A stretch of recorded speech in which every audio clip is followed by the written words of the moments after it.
즐거이 부르며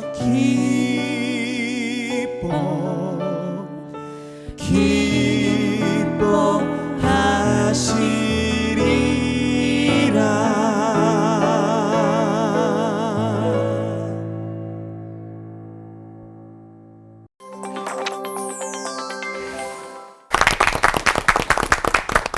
예, 속담에 열 손가락 깨물어서 안 아픈 손가락이 없다고 하지만 부모의 마음에는 유독 아프고 마음이 쓰이는 그런 자식이 있다고 하죠.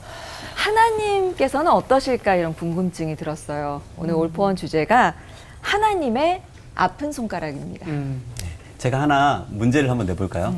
이 5손가락, 일단 10손가락이 있지만 한 손만 봤을 때 가장 예민한 손가락이 있대요. 저도 그래서 한번 테스트 해봤는데 그렇더라고요. 새끼손가락? 아닙니다. 약지? 네. 가운데? 아닙니다. 검지입니다. 검지. 네, 우리 검지 손가락을 가지고 유난히 예민하기 때문에 우리 시각장애인 분들께서는 이렇게 점자를 읽어내리는데 진짜 그러고 보니까 예민하더라고요. 그렇군요. 저는 비가 오면 집신 장수 아들이 걱정이 되고 또 해가 뜨면 우산 장수 아들 걱정되는 엄마 이야기 있잖아요. 네. 저는 이 이야기가 떠오르는 것 같아요. 네. 인간을 창조하신 하나님한테 귀하지 않은 손가락이 없으시겠지만 또 시대와 상황에 따라서 유난히 눈에 밟히는 손가락은 있으시지 않을까 이런 생각도 들기는 맞아요. 하네요. 네. 혹시 목사님들께서 생각하셨을 때, 약간 짐작하셨을 때, 하나님의 아픈 손가락은 이 손가락이 아닐까? 그런 생각 안 해보셨어요? 아니면 혹시 뭐 제가 그 안에 포함될까요? 요즘은 2011년부터 계속된 시리아 내전, 시리아 손가락, 또 군부 쿠데타로 지금 고통당하고 있는 미얀마 손가락이 하나님이 참 아프신 손가락 아닌가 생각이 듭니다. 저는 색깔을 좀 다르게 할게요. 목사가 가장 아픈 손가락이 아닐까. 왜냐하면 실수를 제일 많이 하거든. 말의 실수가. 그래서 그 목회 서신에도 보면 다른 바울 서신들은 은혜와 평강이, 그리고 은혜와 평강 그랬는데 목회 서신에는 은혜와 평강이다 하나 더 붙었어요. 디모데전서, 디모데후서, 디도서 보면 긍휼이에요. 그러니까 하나님이 불쌍히 여겨주셔야 우리가 덜 실수할 것 같아요. 네. 유 목사님. 열 손가락 깨물어서 아픈 손가락 없다고 그러잖아요. 네. 저는 보편적으로 모두가 다 아픈 손가락일 것이다. 예를 들어 베드로 하나님이 사랑하시고 네. 가룟 유다는 어땠을까요? 미워했을까요? 사랑하셨겠죠. 궁금하죠. 네. 이거는 모두를 사랑하시기 때문에 레온 씨는 너무나 충성되기 때문에 하나님께 아픈 손가락이 될 것이고 이 할배는 너무나 게으르기 때문에 하나님이 아픈 손가락이 되지 않겠는가. 그런 생각이에요. 네. 모두가 다 아픈 손가락이겠다. 하나님의 마음이 향하고 있는 그 아픈 손가락은 어디일지 한번 설교를 통해서 들어볼 텐데요. 임종수 목사님 설교부터 청해 듣겠습니다.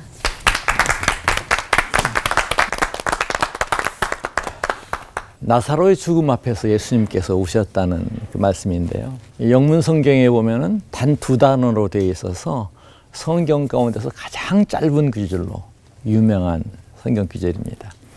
예수님은 우셨고요. 또 웃으셨고, 때로는 분노하셨고, 어느 때는 괴로워하셨습니다. 나는 세상에 더 있지 아니하오나 그들은 세상에 있사옵고. 요한복음 17장 예수님의 기도로 가득 채워져 있죠. 거기에 나오는 말씀입니다.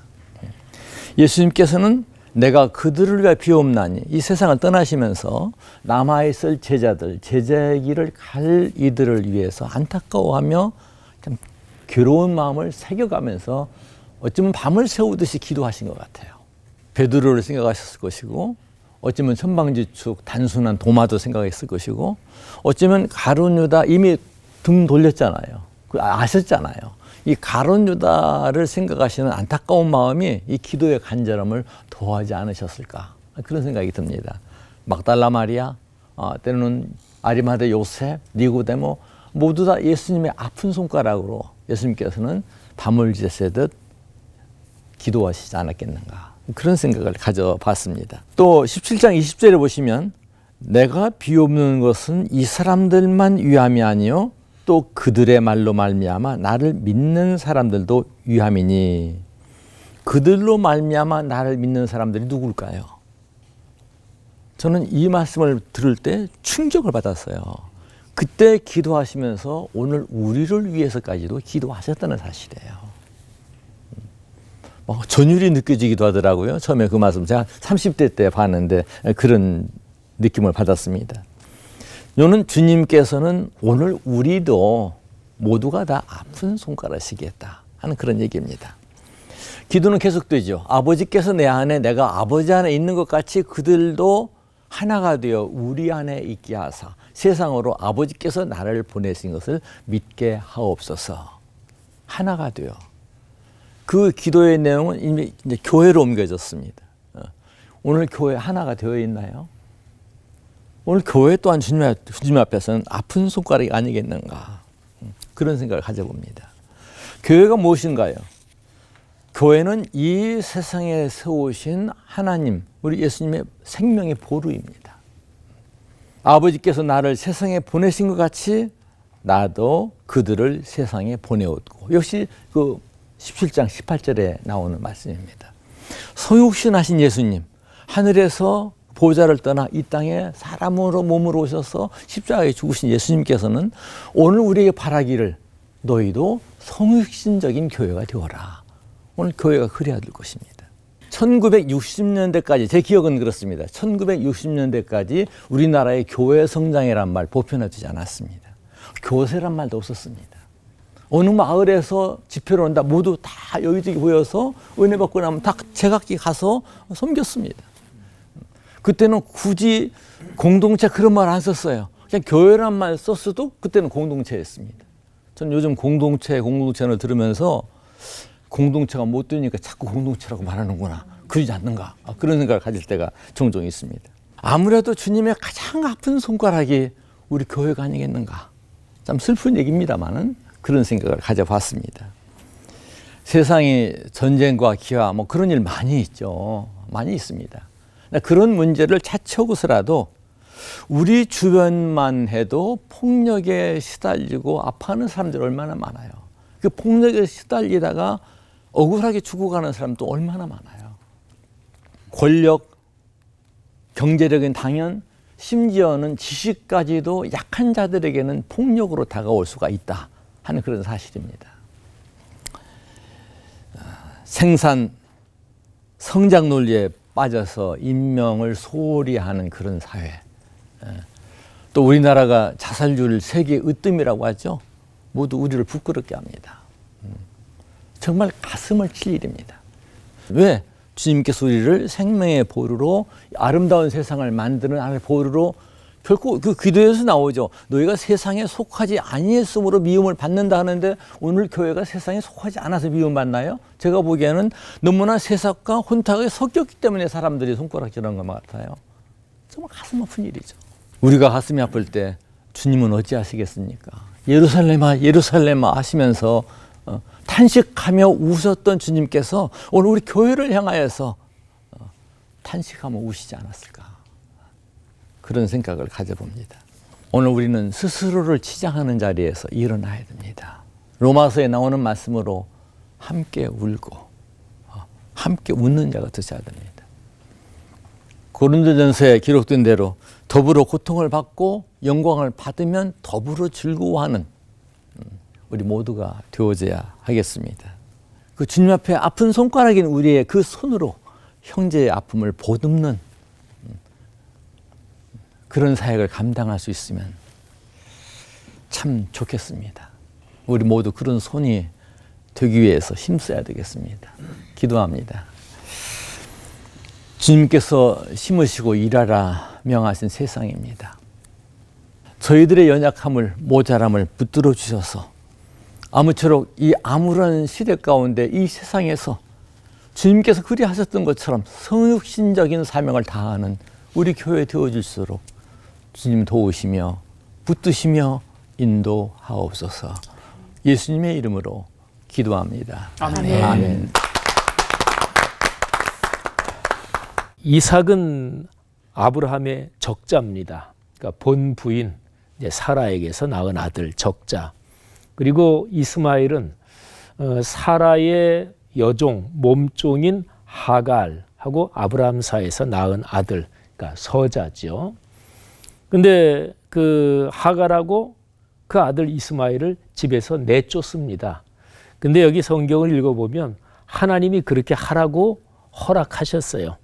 사라가 내쫓아라 이렇게 얘기는 시작은 했는데 하나님께서 부인 말 들어라. 참 이게 감동적으로 다가오네요. 부인 말 들어라. 그래서 내보내라.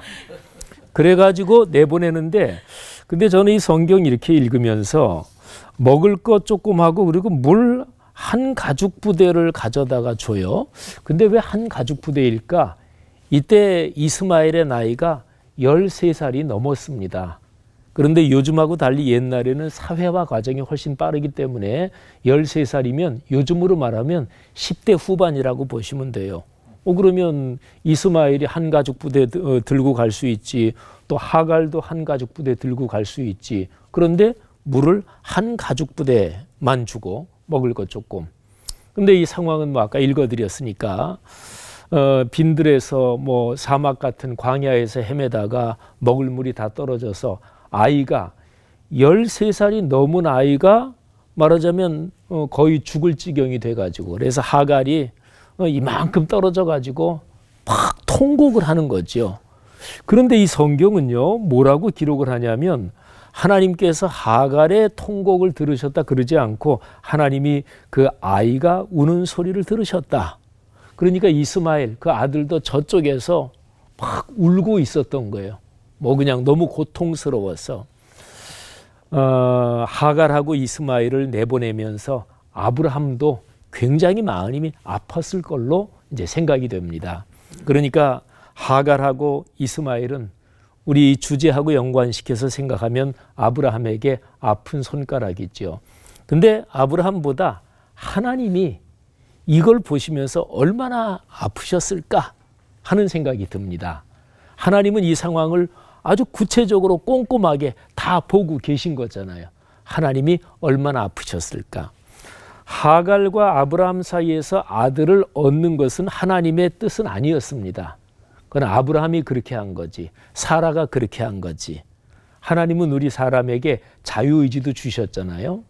그러니까 하나님의 뜻이 아닌 게 발생했어요. 일을 저질렀어요.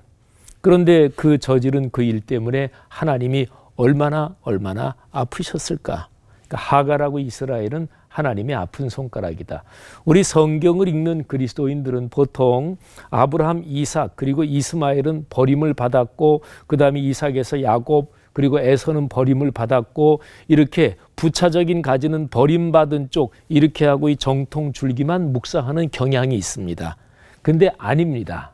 하나님이 아브라함한테 너를 통해서 세계 모든 민족이 복을 얻게 한다 말씀하셨잖아요. 그러니까 이스마엘을 버리신 게 아니고요. 에서를 버리신 게 아니고 세상 모든 게 너무나 망가지니까 아브라함, 이삭, 야곱 어쨌든 요 계통을 먼저 샘플로 택해서 복을 주시고 그리고 요 계통을 통해서 세계 모든 민족을 다 복을 주신다. 그러니까 다 하나님의 복의 대상이죠.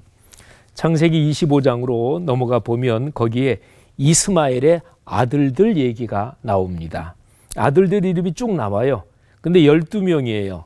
그래서 25장 16절에 이들은 이스마엘의 아들들이요 그 촌과 부락대로 된 이름이며 그러니까 지명을 따라 많이 이름을 붙였다 그런 얘기고요. 그 족속대로는 12지도자들이었더라. 아멘. 여기서 주목할 만한 표현이 12지도자라는 표현입니다. 여기 적자 이 혈통에서는 12지파가 언제 형성이 돼요? 이삭 그리고 야곱 그리고 그 밑에 때에 가서 12지파가 형성이 돼요. 그런데 이 격가지라고 보통 생각하는 여기는 이삭하고 같은 형제가 아닌 배다른 형제인 이스마엘에서 이미 12지도자가 형성이 됩니다. 저는 이걸 묵상하면서 하나님의 아픈 손가락이잖아요. 그러니까 하나님이 아픈 손가락 그 하갈 이스마엘 거기에 각별하게 은혜를 베푸신 거예요. 그래서 12지도자가 미리 형성되게 하신 거예요. 우리 삶의 주변에서 어떤 식으로든 좋습니다. 남보다 돈을 못 벌어서 어렵든, 남보다 재능이 없어서 그래서 어렵든, 아니면 외모가 진짜로 남보다 진짜 안 생겨서 어렵든, 하여튼 어떤 경우든 어려운 사람은 하나님의 아픈 손가락입니다. 그래서 성경에서 하나님이 명령하시는 두 가지 큰 명령하면 복음 전파 그리고 사회봉사, 옛날 말로는 구제지요. 그러니까 어려운 사람을 돕는 것은 하나님의 구약부터 이어져 오는 가장 근본적인 양대 명령 중에 하나입니다. 우리 그리스도인들이 이미 많이 가진 사람, 자기 능력이 충분한 사람, 이 사람들을 중심으로 삶을 보지 말고 그렇지 못한 사람들을 챙기면서 삶을 보는, 이게 참 필요하다. 그분들이 하나님의 아픈 손가락이니까. 그리고 마태복음 25장에 최후의 그 상황에서 예수님이 다 판단을 하시는데, 그때에 어려운 사람들, 하나님의 아픈 손가락을 돌보지 않은 게 나한테 잘못한 거다, 이렇게 판단하신다는 것을 꼭 기억해야 될 것 같아요.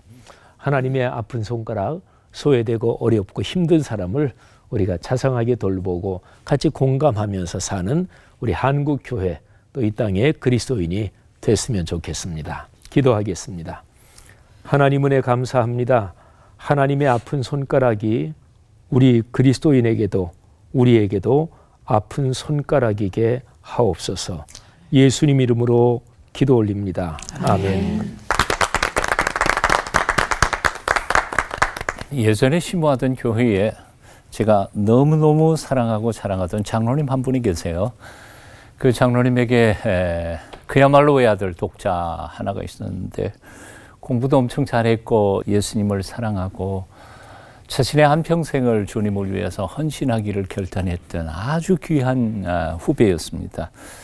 미국 유학가 있는 동안에 장로님한테서 편지가 왔어요. 이 아이가 목사님 계시는 그 학교에 가서 공부 좀 하고 싶다고 추천서 써달라 그래서 제가 그 학교의 학장님, 신학교 학장님이나 여러분들 찾아가지고 제가 추천서 써서 제가 있던 학교, 저는 또 딴 데로 가면서 그 학교에 입학을 시켰습니다.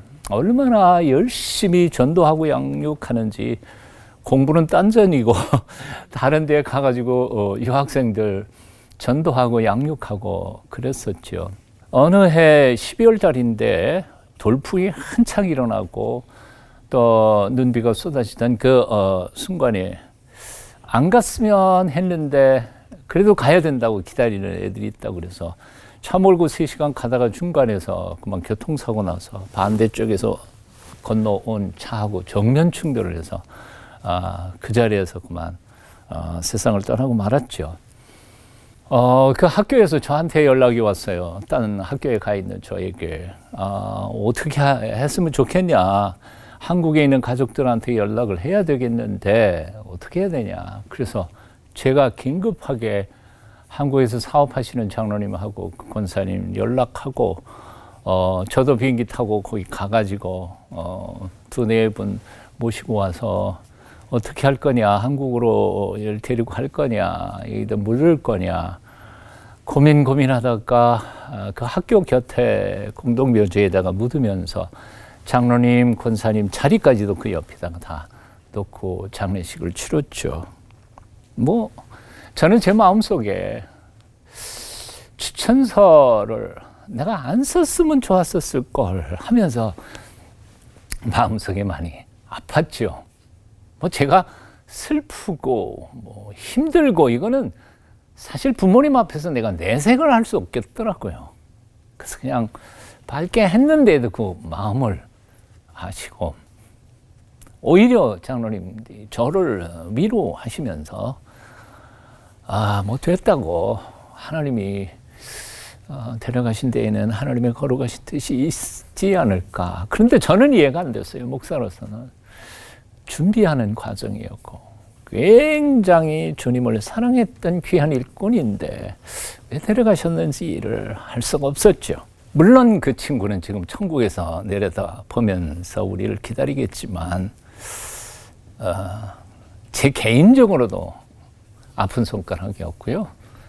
그 부모님에게야 더 말할 것도 없는 아픈 손가락이었다, 그런 생각을 해봐요.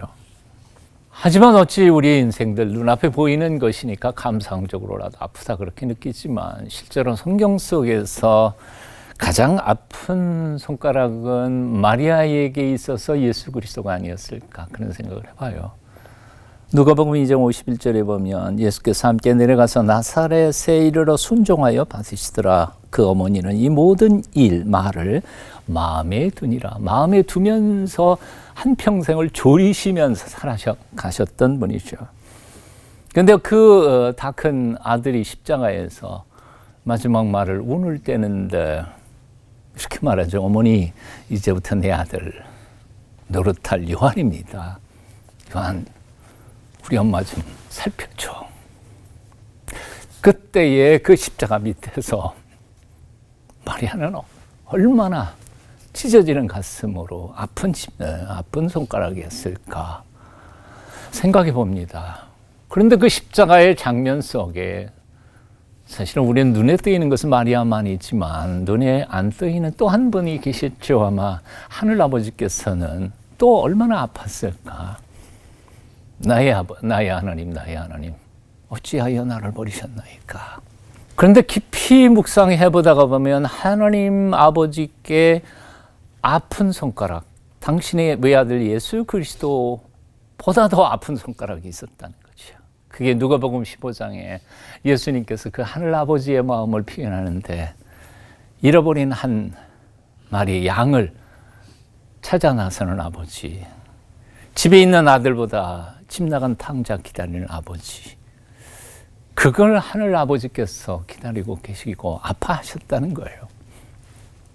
우리는 우리 눈앞에 보이니까 감상적으로 아프다, 슬프다 그렇게 말하지만 사실 하늘 아버지께서 우리가 보이지 않고 보지 못하는 삶의 구석구석의 연약한 이들에 대한 하나님의 마음, 아픈 손가락들이 얼마나 많을까 생각해 봅니다. 아버지 집의 큰아들처럼 자기 의에 빠져서 가장 예수 잘 믿는 것처럼 착각하던 우리의 삶을 청산해 버리고 하나님의 마음을 따라 아픈 손가락들을 돕고 섬기는 저와 여러분이 됐으면 좋겠다 생각해 봅니다. 기도하겠습니다.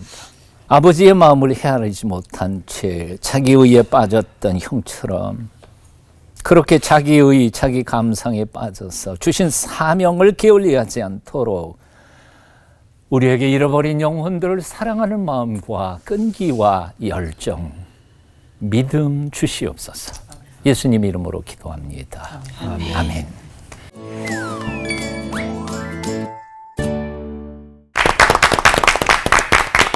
그들에게 하지 않은 것이 예수님께 하지 않은 것이다. 하나님의 아픈 손가락을 도우라.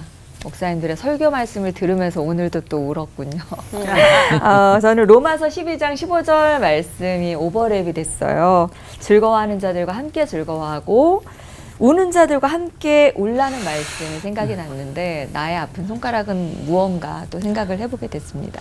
사실은 가장 가까운 가족 중에 아픈 손가락이 있기 마련이잖아요. 그래서 목사님들께 어떤 이유든 자꾸 관심이 가고 또 이게 살피게 되는 아픈 손가락은 누구신지 그리고 또 어떤 마음을 또 이렇게 쓰고 계신지 또 말씀해 주시면 좋겠습니다. 아까 이제 서 목사님 설교를 들으면서 우리 교회 어떤 장로님 네 분, 근데 그 아들이 하나 있는데 뭐 딸도 하나 있습니다만은 근데 그 아들이 이제 젊어서 세상을 떠났어요. 근데 그 아들이 세상을 떠나고 그 장례 치르고 하면서 목사로서 그런 장례 치를 때는 너무너무 힘들어요. 너무너무 힘들고 그래서 그 장례 치르면서 막 눈물이 나오고 해서 제가 막 어쩔 줄 모르고 그랬던 기억이 있는데 그래서 그 장로님 네 분 저희 집에서 멀지 않은데 사시기 때문에 가끔 이제 그 뚝방길 그쪽에 산책을 이제 이렇게 운동을 위해서 걷고 그러시는데 저도 거기 가끔 산책을 해요. 거기서 이제 가끔 만나고 그러면 장로님한테 이제 각별히 인사하지요. 근데 이제 제 마음속으로는 저한테 완전히 아버지 뻘 이 정도 연배보다는 조금 아래신데 그 세상 떠난 그 아들이 저보다도 꽤 이제 아래인데 근데 어쨌든 뭐 비슷하게 그냥 아버님 뻘 뭐 이 정도 연배도 돼요.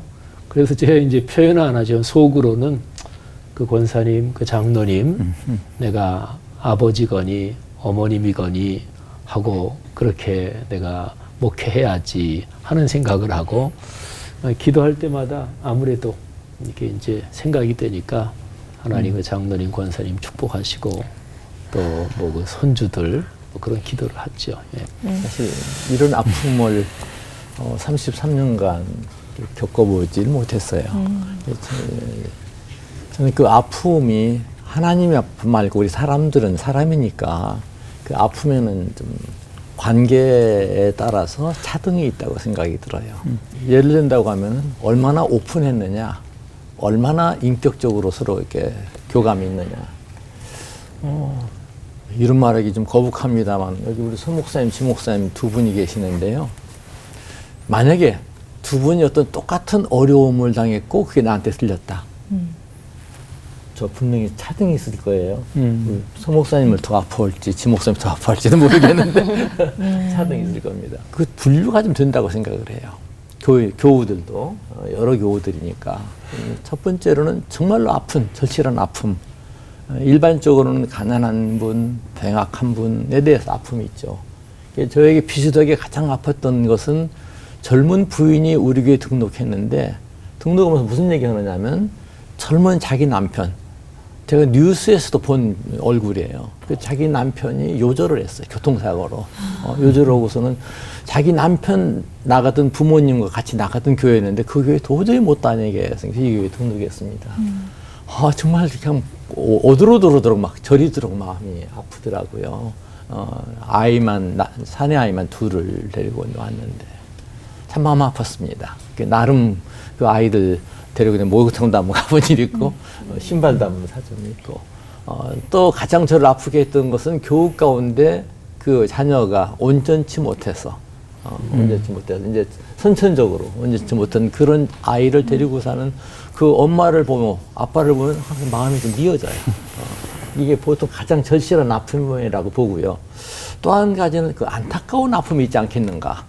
엉뚱한 시험에 들어있다든지 어떤 오해의 함정에 빠졌다든지 그리고 아마 이혼하는 것을 우리 교회 안에 있다고 하면 그것도 굉장히 큰 안타까운 아픔이 아니겠는가 그런 생각이 들고요.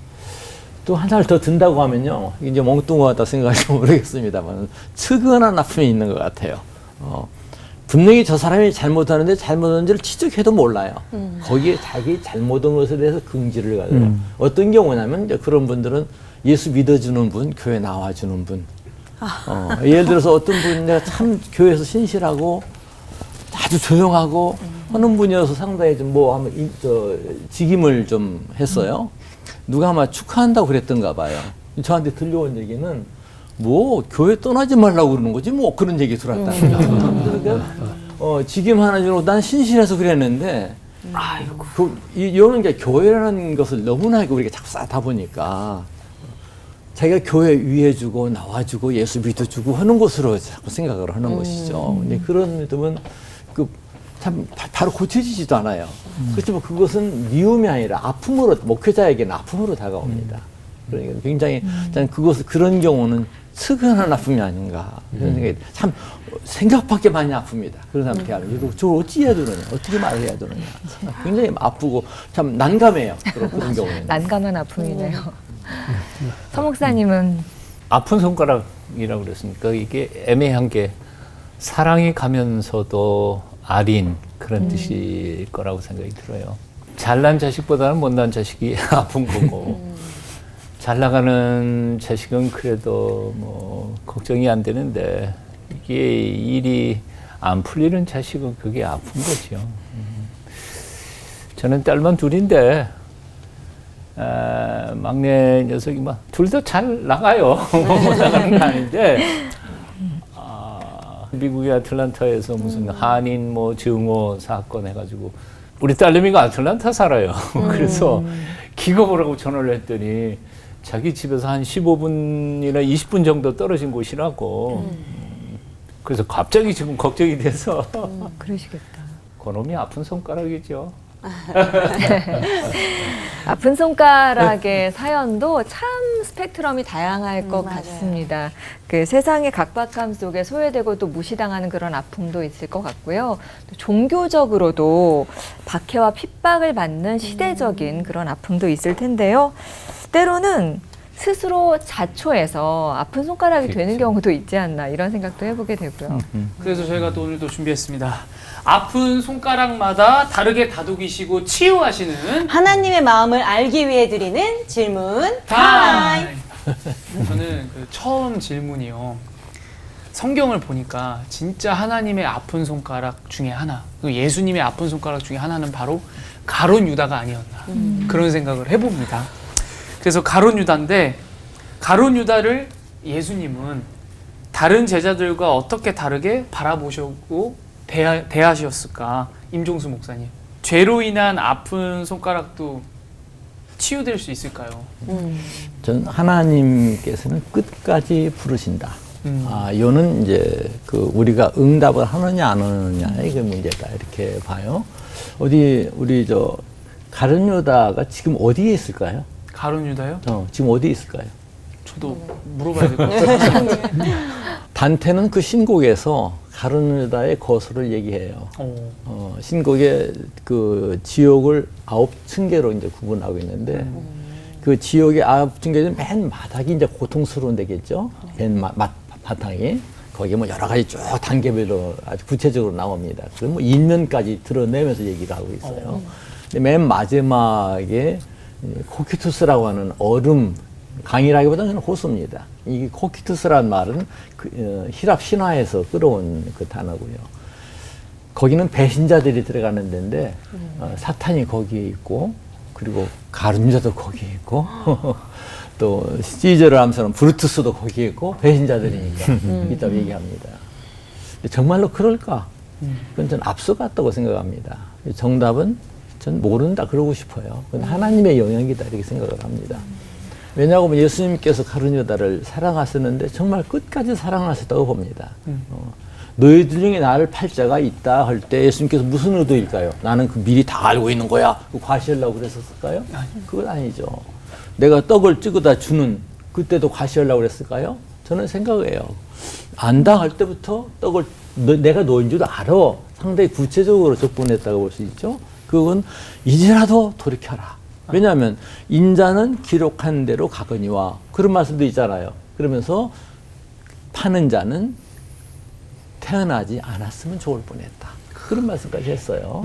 그러니까 예수님께서는 이 가룟 유다에 대해서도 그 순간 골고다 마지막 붙들리시기 전에 기스하려는 순간 너 할 일을 빨리 하라 할 때도 이제라도 돌이켰으면 저는 그런 안타까움이 예수님께 있지 않았겠는가. 저는 그런 생각이에요. 그러니까 사실 성경 가운데서는 가룟 유다가 지옥 갔다 그런 표현 없습니다. 최선의 표현이 사도행전 1장에 나와 있는데 저는 직무를 다하지 못하고 제 곳으로 갔나이다. 기도하는 무리들의 내용 가운데 그렇게 나와요. 제 곳으로 갔나이다. 제 곳은 함부로 생각해서는 안 되는 하나님의 영역이기 때문에 그 기도하는 자들이 삼가지 않았을까. 여러분 답은 주님께서는 끝까지 부르신다. 이렇게 하고 싶습니다. 제가 옛날에요, 모스크바에 처음 갔을 때, 그 모스크바에 계시는 선교사님이 그 모스크바 붉은 광장 거기에 굉장히 큰 박물관이 있죠. 근데 그 박물관에, 근데 박물관에 원래 뭐 갈 일정이나 시간이 없었어요. 성경만이 들어있는 거. 성경 막 뭐 보석 박혀 있는 막. 보석 박혀. 근데 그 박물관에는 뭐 옛날 뭐 미술 작품들 뭐 등등 이게 어마어마하게 많아가지고 지하 저장고에 전시 안 된 것도 뭐 어마어마하게 많다 그래요. 근데 제가 거기서 굉장히 인상적인 그림을 하나 보고 그리고 막 속보 걸음으로 가면서도 거기서는 좀 서 있었어요. 그게 뭐냐면 이렇게 화면이 있는데 이 오른쪽에 한 3분의 1쯤 문이 열려 있어요. 근데 장면은 밤이에요, 밤. 근데 오른쪽에 3분의 1쯤 문이 열려 있는데 그 문 안은 환하고 거기서 빛이 이렇게 비쳐 나오고 그리고 여기 거기에서 나온 어떤 한 사람이 이제 가는 방향은 이쪽으로 가는데 고개를 뒤로 돌려서 그 자기가 나온 거기를 쳐다보는 거예요. 이게 가룟 유다를 그린 그림이에요. 그래서 저는 그래서 근데 그때 잠깐 보고 너무나 인상이 아주 강렬해서 그리고 이제 나중에 그 생각이 나서 가룟 유다 뭐 그림 뭐 이런 거를 다 이렇게 컴퓨터로 아무리 검색해도 그건 안 나오더라고요. 근데 구도가 그래요. 이렇게 있으니까 좌우로 긴 이런 그림인데 깜깜한 밤 어떤 진문이 열려 있는데 3분의 1쯤 안은 밝고 빛이 비춰오고 거기서 나온 사람이 방향은 이쪽 몸인데 뒤로 이렇게 돌아다보는. 근데 목사님 말씀 들으니까 예수님이 끝까지 사랑하셨다. 근데 떡을 찍어주면서도 지금이라도 돌이켜라. 근데 가룟유다가 나갔을 때도 예수님은 제가 다시 돌아왔으면 하는 생각을 목사님 말씀 들으니 그 생각이 나네요. 요한복음 14장인가 그러는데 그 표현도 그렇잖아요. 예, 예. 성경에 밤으로 나갔다. 밤으로 나갔다. 밤으로 나갔다 나와요. 상당히 그 어떤 영적인 의미를 시사를 하는 그런 표현이죠. 좋은 그림 보셨네요. 예. 진품명품인가요? 정말 마음에 찡한 그림 연상만 해도 마음에 연상만, 찡해요. 맞아요. 진짜. 네, 또 하나님의 아픈 손가락에 대해서 저는 또 이제 이 지영 목사님의 설교를 들으면서 또 생각한 질문인데요. 하나님은 어떤 식으로든 어렵고 힘든 사람들을 돕고 보살피라고 하셨는데 이 아까 말씀하셨듯이 시리아 같은 그 전쟁과 쿠데타로 희생되는 사람들, 국제 난민들, 사각지대에 놓인 그 소외된 사람들처럼 저희의 그 우리의 손이 닿지 않는 그런 아픈 손가락들이 있잖아요. 그들을 위해서 우리는 어떻게 도와줄 수 있는지, 뭘 할 수 있는지 좀 알려주시면 저희도 아픈 손가락에 대해서 좀 더 많이 노력할 것 같아요. 제일 먼저는요, 내가 기도할 때마다 그 지역 그분들을 기억하고 기도하는 것 짤막하게라도 기도하는 게 진짜로 중요하고 하나님께서 우리의 기도를 들으시고 또 기도를 통해서 하나님의 일에 동참하는 거니까 기도하는 거. 그 다음에는 거기에 대해서 정보를 이렇게 검색하거나 그런 게 참 중요한 것 같아요. 어떤 상황을 많이 알수록 기본적으로 우리는 그리스도인으로서 열린 마음을 가지고 그렇게 하는 거니까 많이 상황을 알수록 공감대가 넓어지고 그리고 마음으로 깊이 그들하고 연결이 되는 거죠. 그래서 정보를 검색하고 거기에 관련된 자료를 찾아보고 그 다음에 많은 금액은 아니더라도 돈이라든지 뭐 이런 거를 기부를 할 수도 있죠. 근데 그 기부하는 거는 NGO 단체를 조금만 찾아보면 뭐 많은 돈이 아니더라도 기부가 정확하게 효율적으로 잘 전달될 수 있는 데를 해야 되잖아요. 그러면 뭐 이제 우리 기독교 NGO들도 많고 또 국제적인 NGO들도 많으니까 그런 거는 조금만 검색하면 가능합니다. 그래서 뭐 단돈 뭐 1, 2만 원을 돕더라도 근데 물질이 있는 곳에 우리 마음이 있다고 그리고 이제 주변에 내 친구들이나 또 아는 사람들한테 또 같은 그리스도인들이고 또 신앙심이 그래도 진지하고 깊은 사람들이라면 나 요즘 그런 생각 많이 하고 기도할 때 그런 기도한다. 또 뭐 교회에서 소그룹이나 이런 거 할 때 기도 제목 나눌 때도 기도를 하고 뭐 그 정도가 뭐 실질적인 방법이고 그럴 수 있겠네요. 예. 오늘은 올포원 할 때 한번 이렇게 해서 한번 해보면 어떨까요? 미얀마 이렇게 이따가 올포 올포원 할 때 미얀마를 위한 알겠습니다. 이렇게 하겠습니다. 어이구, 근데 또 하실 때 또 다 까먹으시더라고요. 네. 다 이렇게 이렇게 하세요. 연습 이렇게 하시는 거예요? 네. 저는 오늘 설교를 들으면서 그리고 저희가 이렇게 문답 토크를 하면서 저도 이제 한편으로 생각이 드는 게 나도 하나님의 아픈 손가락이 아닐까? 라는 생각이 문득 들었어요. 그래서 서정호 목사님.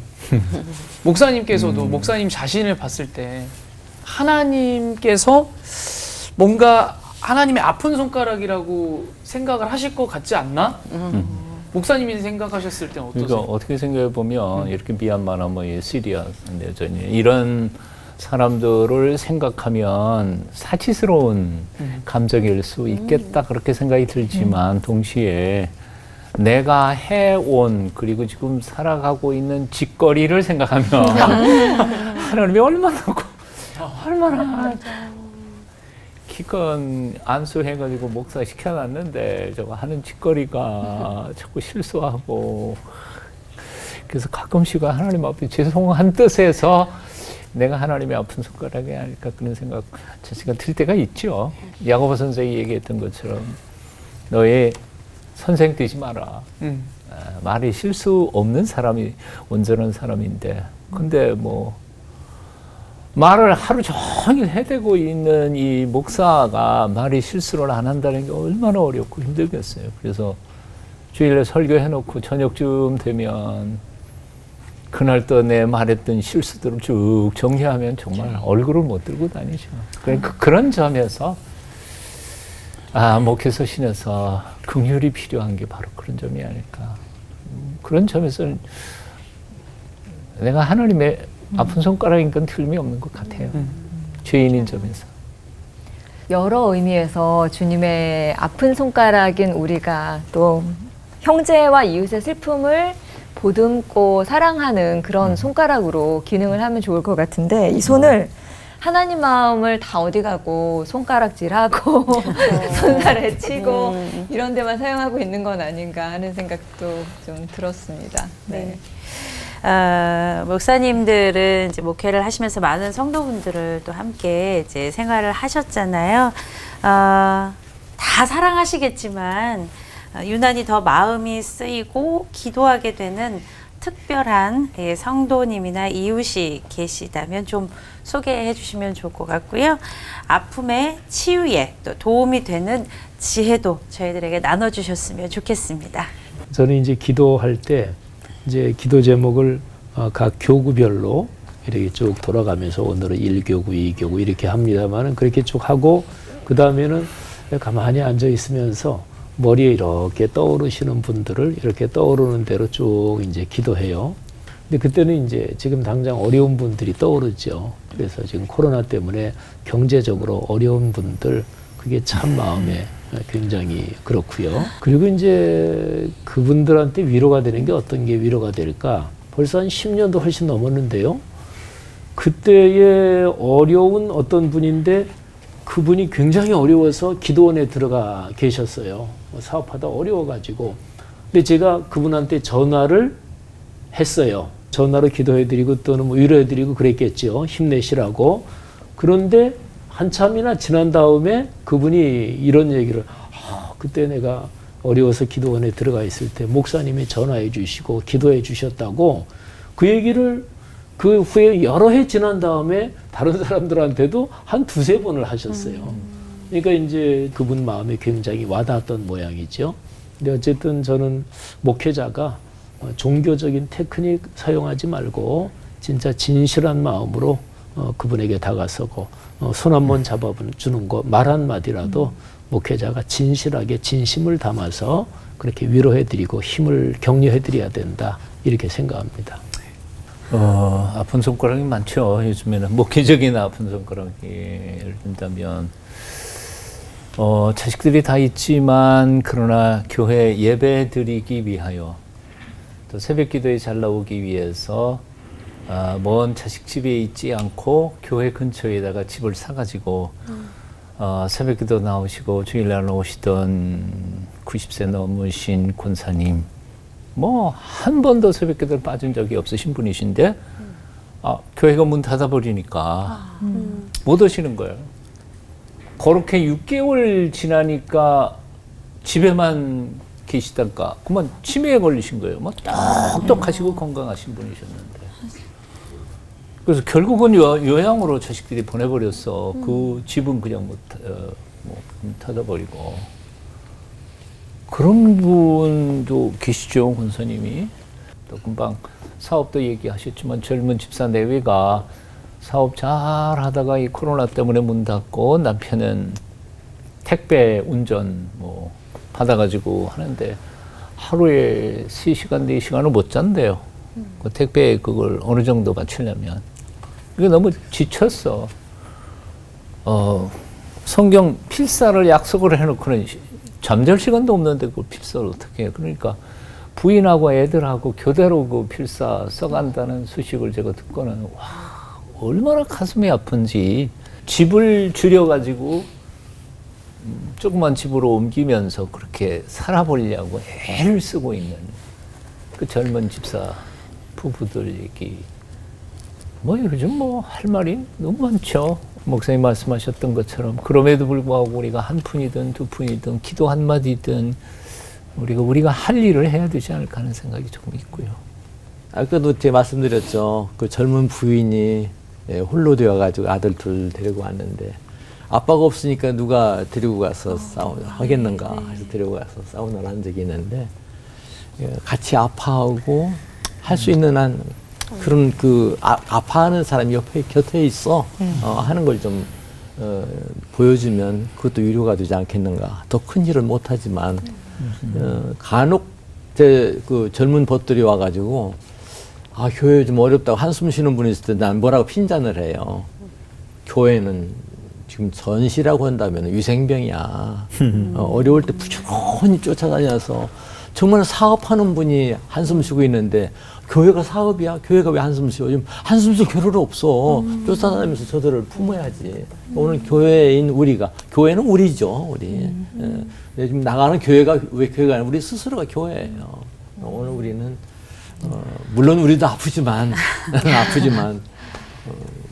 저는 다행히 은퇴해서 그런 걸로 하지만 아파하는 이들을 사업하는 이들 참 얼마나 힘들겠어요. 그들을 감싸는 것이 우리의 손이 되겠다 그런 생각을 가져봅니다. 하나님의 아픈 손가락이 바로 우리 이웃들이고 우리 자신일 겁니다. 주님의 몸된 교회인 우리가 하나님의 손과 발이 돼서 부지런히 움직여야 되겠구나. 그런 다짐을 또 해보게 되는 시간입니다. 자, 오늘 받은 은혜 한마디씩 정리하면서 마칠 텐데요. 하나님의 아픈 손가락은 나에게, 우리에게 한마디로 네모다. 임 목사님부터. 소명이다. 너 아프냐? 그러면 너가 아픔 느끼냐? 그럼 내가 필요하다. 그 손으로 내가 일 좀 해야 되겠어 하는 부르심. 그런 면에서 그냥 소명이다 생각을 가져봅니다. 하나님의 아픈 손가락은 나에게 그리고 우리에게 하나님과 동역할 수 있는 기회다. 이렇게 말해요. 기회. 공감과 사명. 공감. 뭐 할 수 있는 일이 그렇게 많잖아요. 그러니까 같이 느끼기만 할 수만 있다면 공감과 사명이다. 그렇게 말하고 싶네요. 울포원 가족분들은 어떤 은혜 받으셨는지. 소통이라는 것을 통해서 하나님의 아파하시는 손가락도 보고 때로는 내가 아프다고 얘기할 수도 있어야 되고 누군가 아프다라는 것을 볼 수도 있어야 되는 것은 결국 소통이 굉장히 중요하지 않나라는 생각을 해봤습니다. 우리 모두가 아닐까 싶은데 찬송가 가사가 어젯밤에 이렇게 떠오르더라고요. 그래서 죄진 맡은 우리 구주 끝부분에 우리 약함 아시오니 어찌하니 아뢰일까 이런 단어가 떠오르면서 말씀하신 대로 나를 위해서도 하나님께 아파하실 하나님께 기도드리지만 내전 지역이나 또 우리 북한 동포나 이런 분들 위해서 차마 구할 수 없는 분들 위해서 우리 또 아뢰드리고 하는 그런 우리가 됐으면 하는 마음이 들었습니다. 하나님의 아픈 손가락은 하나님이 회복시키신다. 그럴 것 같습니다. 소망이네. 네. 하나님의 아픈 손가락은 나에게, 우리에게 한마디로 깍지 끼기다라고 생각을 했는데 우리가 서로 손이 닿는 부분들은 이렇게 서로 보듬어주고 아픈 손가락들끼리 이렇게 안아주고 보듬어주고 손이 안 닿는 부분에는 깍지 끼고 기도하는 것. 네, 오늘 또 이런 생각이 들었습니다. 진짜 안 잊어버리죠. 자, 오늘 끝인사는 하나님의 아픈 손가락에서 하나님의 아픈 손가락을 섬기는 손길이 되기를 다짐하면서 외치고 마치도록 하죠. 아시죠? 네. 또 잊었어. 까먹으셨다니까. 네, 안 되겠지만 하나님 아버지의 마음이 내 마음이 되기를 바라며 하나 되는 시간 올포 원 기도손